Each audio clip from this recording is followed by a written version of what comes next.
All right, good afternoon, everyone. Welcome to the It's a Tech Tip webinar. Today we're being joined by RC as she shows us how to have our kids be creative and show their work using Canva. So I'm going to switch it over to RC. It's all yours. All right, I'm going to go ahead and start sharing my screen. There we go. All right, so hi everyone. Welcome to Animating Understanding, a creative way for students to demonstrate learning with Canva. So we have Canva education at our district. Students and teachers get it for free. And today we're going to explore how students can use animation to show their thinking, explain their problem-solving process, and bring their ideas to life. And even if you've never made an animation before, don't worry. By the end of this session, you'll have all the strategies you need and examples that you can use right away with your students. So the first thing we're going to talk about is why animation. So animation is more than just movement, it's storytelling. And when students animate, they have to plan what they're gonna communicate, decide how to represent it visually, and reflect on how well their animation tells their story of learning. So I was a high school science teacher, and it's such a powerful tool. So I knew if students could show me diffusion, if they can visualize it, if they can see it with their mind's eye, I knew that they understood it. If they can show me the math process step by step and explain it, I know that they understood it. And it's cross-curricular. They can show me what a divergent boundary looks like. They can show me what convergent boundaries look like. And this is essential for our EBs, our emergent bilingual students, and our deaf and hard of hearing because they learn through visuals. They are visual learners.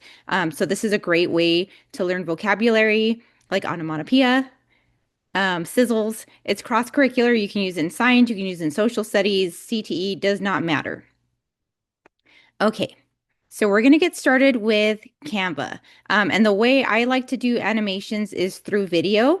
And if you don't know how to get to Canva, at our district, we log in through our EPISD Plaza through our class link. So I'll go ahead and model that now. So I'm going to go ahead and go into my class link, and the Canva app looks just like this, like you're seeing on the screen. It's a blue circle and it says Canva on it. So I'm going to go ahead and switch over to class link. I'm going to sign in like we usually do. And the Canva app is this one right here. So I'm going to go ahead and click on it and log in with my EPISD login. So once we're in Canva, I'm going to show you a few key tools, but we're going to start off with video. So once you log into Canva, you'll see this main screen right here, and Canva will show you at the bottom all the things that you can make. So we can make presentations, social media campaigns, videos, documents, whiteboards, sheets, websites, all kinds of great stuff. For animations, however, I do like video. So you're going to look for the pink circle with the camera in it. And there's different types of videos that you can make on Canva as well. So you can make landscape videos, mobiles, TikToks, Instagram Reels, and Facebooks. The ones that I feel work the best with animations are the video landscape. It just gives you a little bit more room to play with, and you can put in a lot more visuals, a lot more vocabulary in there.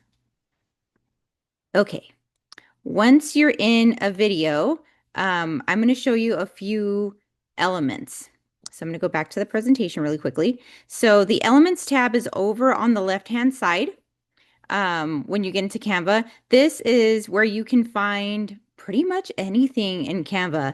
If I need a video, I go to Elements. If I need a picture or a photo or a graphic, I go to Elements. If I need a song for a video, I go to Elements. So Elements is your best friend when you go into Canva. This is where you can find backgrounds, and then I'll show you how to play with layers in just a second.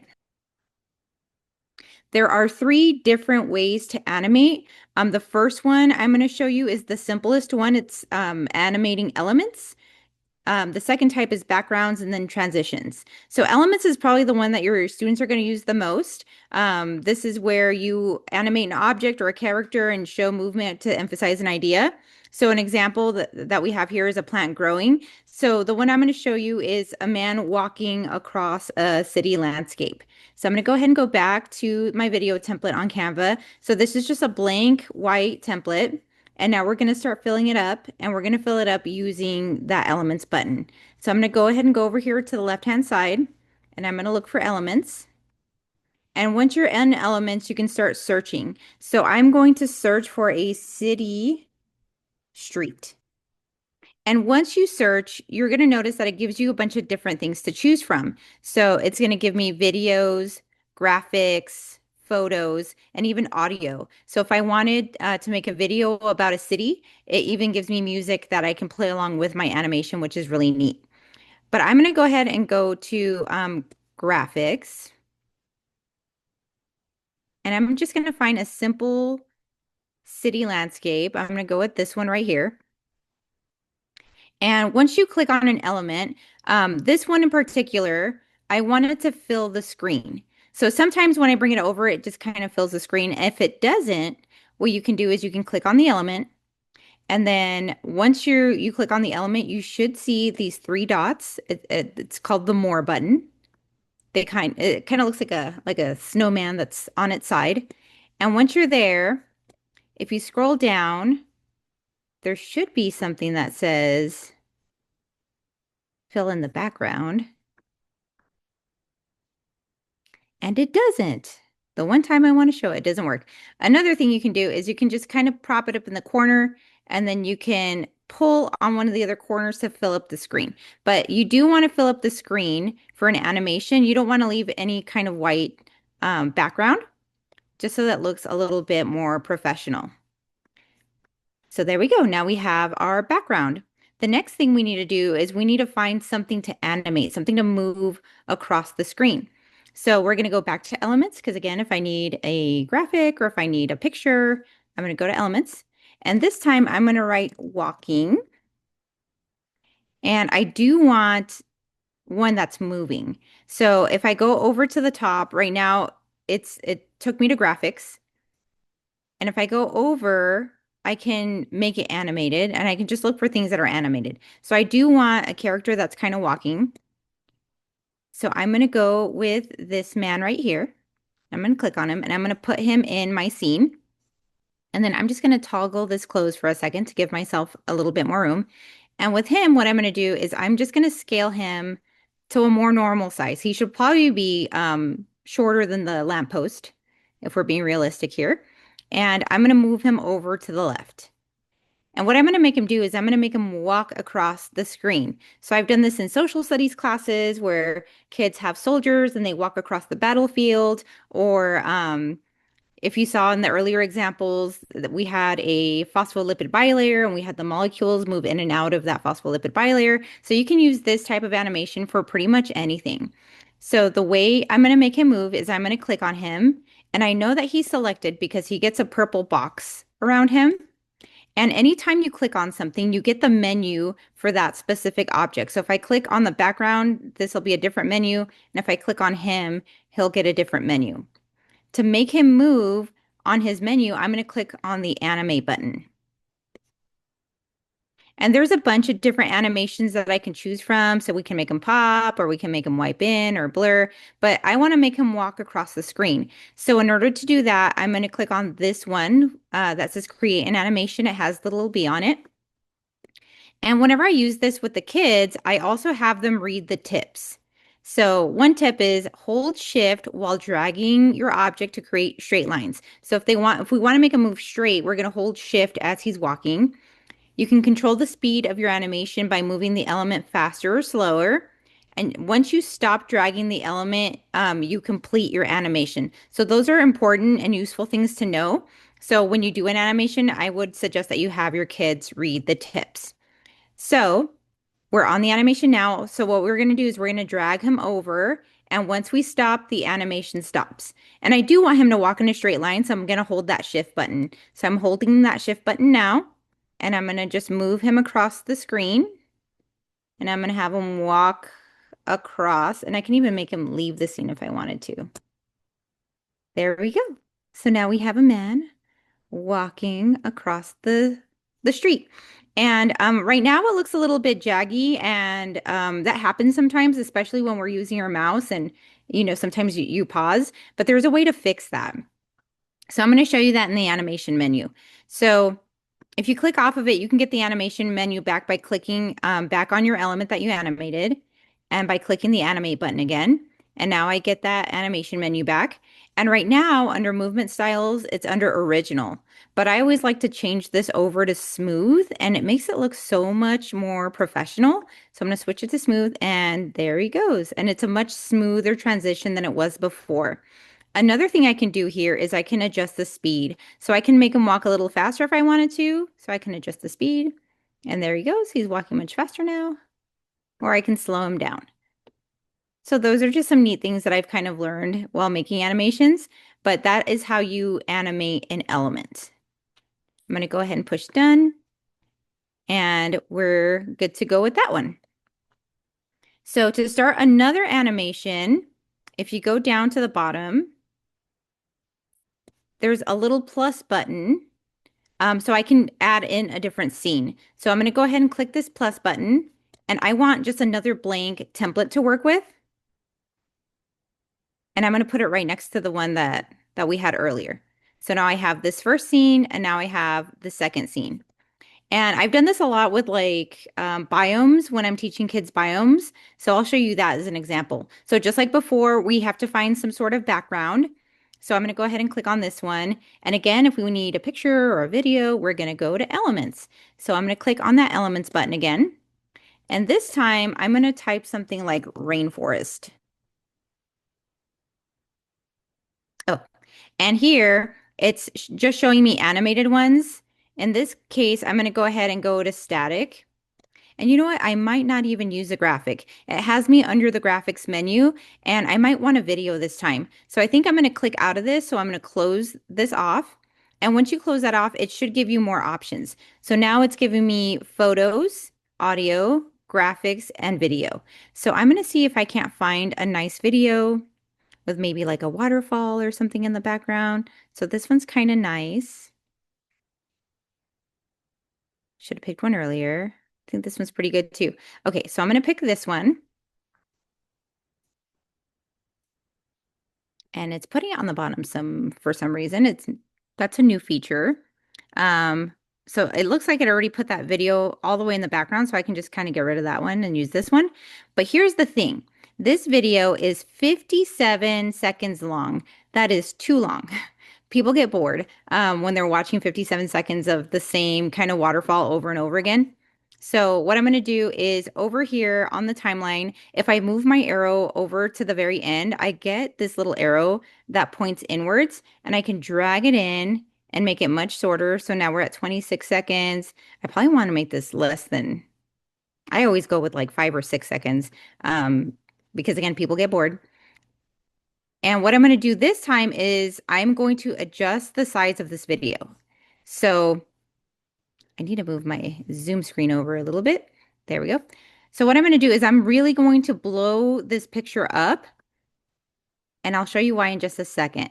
So if you can see, the background is much, much bigger than it was before. So I'm probably using maybe a fourth of what I'd been using before. And this time it's because I'm going to show you a different perspective. So especially when we're doing something like battlefield or something that requires a big space and you want to take a look at it as a viewer, it's nice to kind of blow it up and animate the background. So in this first one, we animated the element, which was the man. In this one, what we're going to do is we're going to leave the element alone and we're going to animate the background. But I need something to kind of move around in it. So what I'm going to do is I'm going to type flying. And I don't want a video. I think this time I want a graphic. And I want something that's flying. So maybe like a bird. And I'm going to look for something animated. Here we go. So this is great. I have a butterfly. I have this guy that's jumping. I think this blue bird kind of makes the most sense for my animation. So I'm going to click on this blue bird. And again, I'm going to make it smaller just for perspective. And I'm going to put it in the middle right here. But since my background is over on the left, I need to move it over to the right. So my bird is in the facing the wrong direction. So remember, when you click on an element, you get the menu for that element. And this bird, I want it to flip and go to the other side. So there is a flip button right here. So I'm going to flip it this way. So he's pointing in the right direction. And this time, instead of animating the bird, I'm going to animate this entire background right here. So it's kind of the same way. I'm going to close this off, just give myself a little bit more room. So this time I'm going to click on the background, and I know the background is selected because I have this purple box around it. And same way that we did it last time, I'm going to look for the animate button that's up here. And I'm going to use that create an animation button with the B on it again. So create an animation, and I do want it to go straight. So I'm going to hold the shift button down. And this time I'm going to move the background instead of the bird. And it's going to give us a nice perspective of the rainforest and what it kind of looks like. So I'm going to play it again. And I'm going to move my bird to the beginning of this so that's kind of the same timing. So what I'm looking at right here, it's called the timeline. So if I look at my timeline, I want my bird and my video to kind of be the same length. And I also want my playhead at the beginning when I play it. But let me play it for you so you can see what it looks like. So remember, the bird is not going to move. The background's going to move. But we get a much nicer view of the rainforest. And it is kind of jonky, but I remember I showed you guys how to fix that last time. So we're going to click back on the background. And I don't know why you can't see it right now. Click off of it and click on it back in. Okay, there we go. So I'm going to click on the background. I'm going to click on the animate button again. And again, this time we're going to switch it from original to smooth. And it's going to make that transition much smoother. There we go. And now it really looks like that bird is flying across the rainforest. So that was the backgrounds transition. So we've gone through two of them. We've gone through elements where we made the man walk across the street. Now we've gone through backgrounds where we had the rainforest kind of move and we got to see a really nice waterfall and the rest of the rainforest. The last one I'm going to show you is a transition. So this one actually requires two separate slides. So remember, to add a slide, we're going to go down to the bottom and we're going to click this plus button and we're going to do a blank. And I do want it to go next to the one I used previously. And this time what we're going to do is maybe I'll stick with my biomes theme. And I am going to do a desert scene. So I'm going to go back to elements and I'm going to clear this out. And this time I'm going to write the word desert. And I do want a photo. So I'm going to go to photos and I'm going to click that see all button just to give me some more options.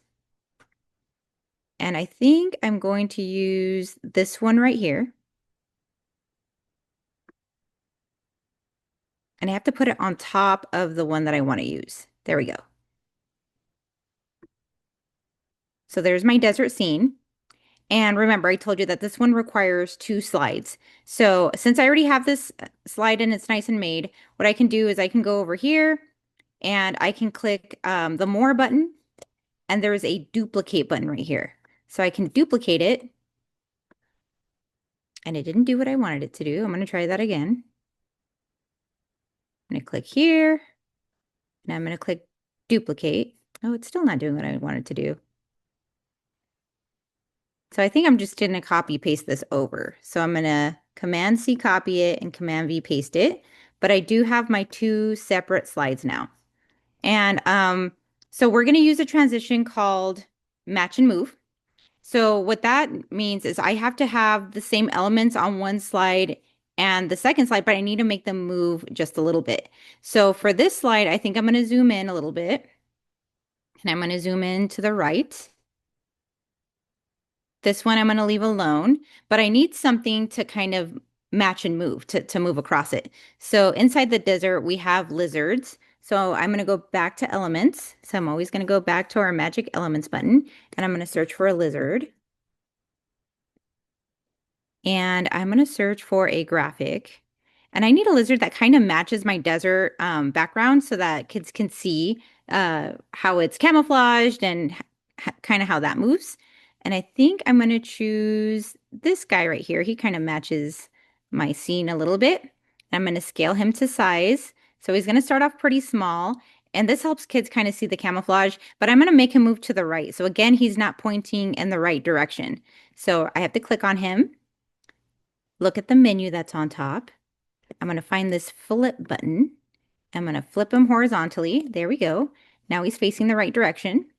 And then I'm going to copy him. So I pushed, if you're on a Chromebook, it's Control C. If you're on a MacBook, it's Command C. And I have to make sure that he is on top of the scene that I want. And then I'm going to paste him over here. But over here, I do have to move him. So there has to be a difference between the first slide and the second slide. So in the second slide over here, I am going to make him bigger and I'm going to move him over to the right. There we go. So for this one, we do have to add a transition in the middle. And the way you add transitions is you put your mouse in between the two scenes, and there should be a transition button that pops up. And of course, it's not working the way I wanted it to.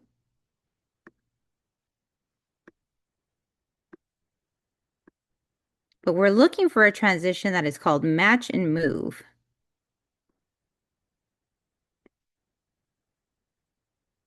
And they just changed the Canva platform, so I'm having a hard time finding it right now.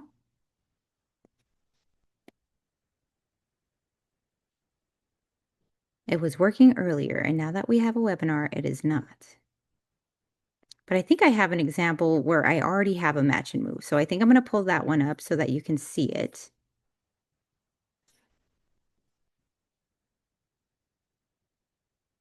They've been doing a ton of upgrades to Canva, so I can definitely see how some things have changed. Yes. I'm also on the wrong team.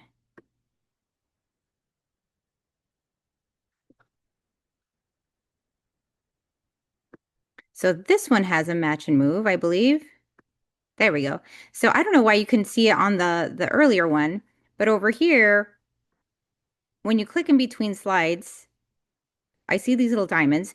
But here we go. There's a little arrow that says add transition. And when we add the transition, one of the transitions is called match and move.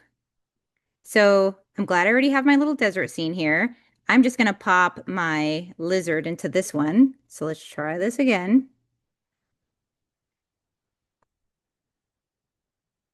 And I'm going to choose this guy. So again, I'm going to make him smaller on this one. I'm going to copy him. And then on this one, I'm going to paste him, but he's going to go over to the right, and I'm going to make him bigger. Here we go. So now when I play this slide, I'm going to go ahead and push this play button, and we're going to watch him match and move. So there we go. He's going to go slide over this way, and he gets bigger. So it's just matching and moving the elements from one slide to the other. And that's how that transition looks. So it may seem a little bit difficult, but as long as you remember that your elements button is there and your animation button is on almost any object that you put on there, you can really and truly animate anything. So those are the three types of animations. Another piece of advice that I'd like to give you before we leave is templates. Templates save a ton of time, a ton of time. So what you can do as a teacher is if you're trying to show your kids this skill set, you can start off with a few starter slides that already have some backgrounds in there. Maybe you start with, the phospholipid bilayer already, and the kids just kind of move the particles around just to get some practice. Because if they're building from scratch, a lot of the times it'll take them a very, very long time. So I'm going to show you how to build a template with the one that we've already been using. So let's say I already have the city scene here that I want the kids to use. I can just delete this guy right here. I already have the rainforest ready to go, and I already have my desert element ready to go. And I'm just going to delete the objects that I want to move around, but I want to use this template so that my kids can just practice a little bit. The way you do that is there is a share button on the top right-hand corner. So I'm going to click share. And then under share, there's a see all button. And this is where you can find the template link. So the template link looks like this. And then you're going to say create template link. And then we're going to copy this link. And what that does, it's kind of like Schoology, where when you put an assignment on Microsoft or Google, it'll ask you if you want to make a copy for each kid. That's kind of how it works. So I'm going to show you. I'm going to go ahead and paste that template link onto a new tab. There we go. And then we can view the template. And we're going to go ahead and open an editor. And this is what your students would do.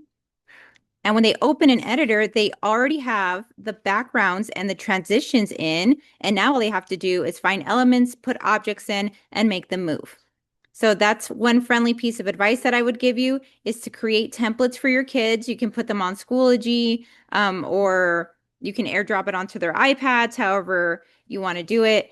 That way they have access to it and they can just play around and start learning a new skill set. So some classroom applications that I've used with teachers. For science, it's really great to animate vocabulary like you saw earlier. We saw diffusion and we saw the particles moving around. We saw sublimation and different things like that. So that's kind of a great way to start animations is to give them a vocabulary word and then you tell them, show me through animation how this word works, or show me the definition through animation. With math, we saw a math problem earlier. They can do visual proofs, geometry transformations, or problem solving steps. The example that we had seen earlier was problem solving. It was step by step. You saw the arrows go down, you saw the numbers, and they can even talk over their animations, which I will show you because I forgot to show you that earlier. For ELAR, you can do story retells, character point of view, theme analysis. So we saw an example of onomatopoeia and the sizzle, and we made the sizzle kind of move around. And social studies, you can do timeline animations, cause and effect. And again, we could do vocabulary for every single class. So show me what monetization looks like, create an animation for it, any kind of vocabulary word. Okay, so I do want to show you how to record yourself or how to voice over, because I forgot to show you that earlier. So that's one button I do need to show you. So over on the left-hand side, there is an uploads button. It looks like a little cloud. So this is where you can upload things that you can't find on Canva, but there's also a record yourself button here. So if your kids create an animation, I would always expect my kids to explain it, explain what this is, explain what's happening. And a good way to do that is with a voiceover, which is really great because the kids don't have to record their face if they're very, very shy. They can record their face if they wanted to. They can do record talking head and they can record their head. But they can just record their voice and explain what's happening in their animation. So I can push this button. I always want to allow the microphone. That's very important for kids. It's going to prompt them to allow, and they do need to allow the microphone and they do need to allow the camera.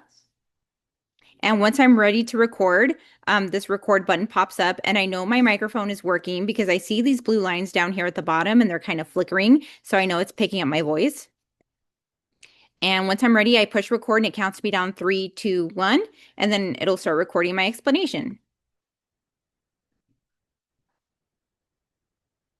There's a man walking down the street and he's very hungry. Once I'm done, I push finish. I can place my recording where I want to make sure it is. I guess I have to add my walking man back into my animation. I'm going to find him again very quickly so that you can hear my voiceover. Here he is. And this will be a quick run through. I have to click on him, click animate, create an animation, and I'm going to walk him across. There we go. So now if I play my animation, we should be able to hear my voice. I am wearing headphones, so I don't know if that's going to make a difference or not, but we're going to try it anyway.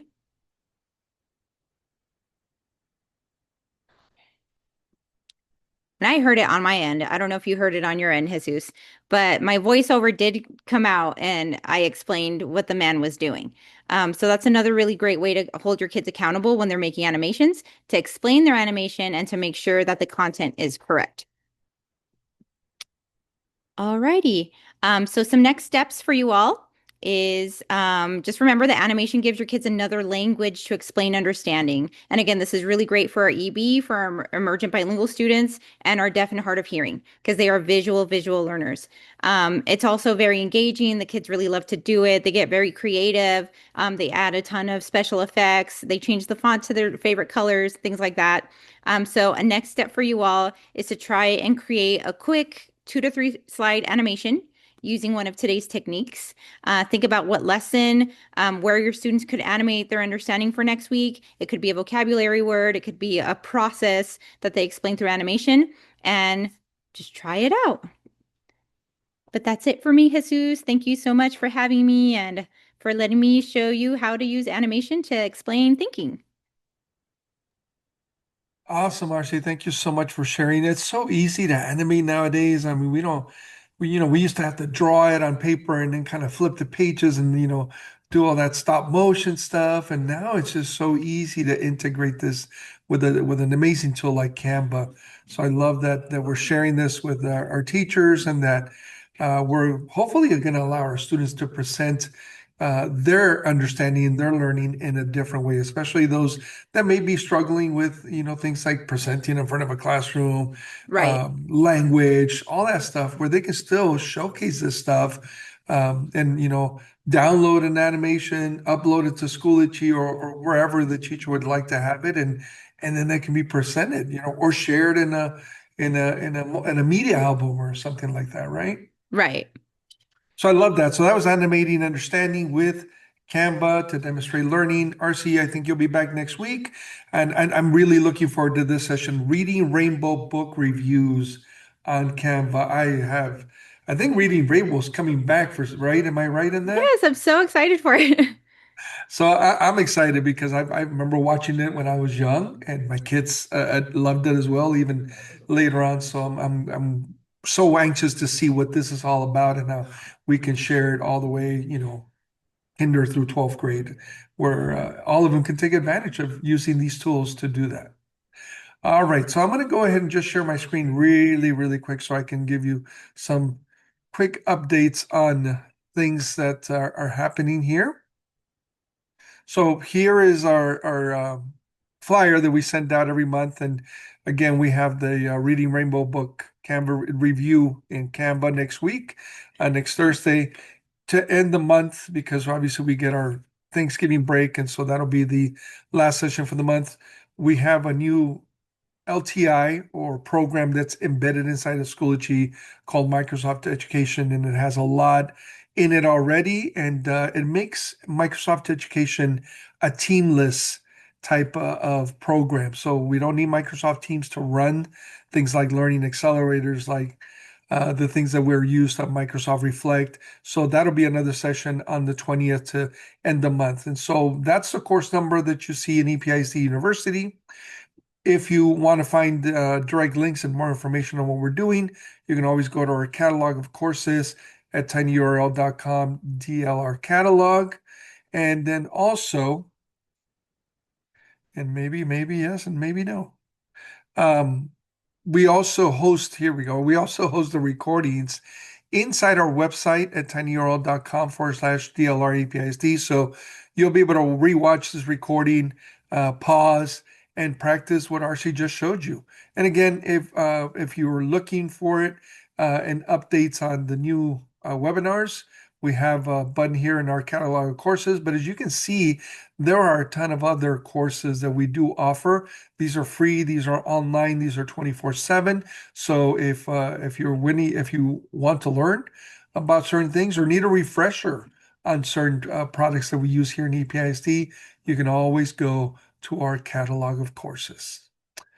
All right, so that is all we have for today. Thank you so very much for joining us. Thank you, RC, for being here with us. We will see you later.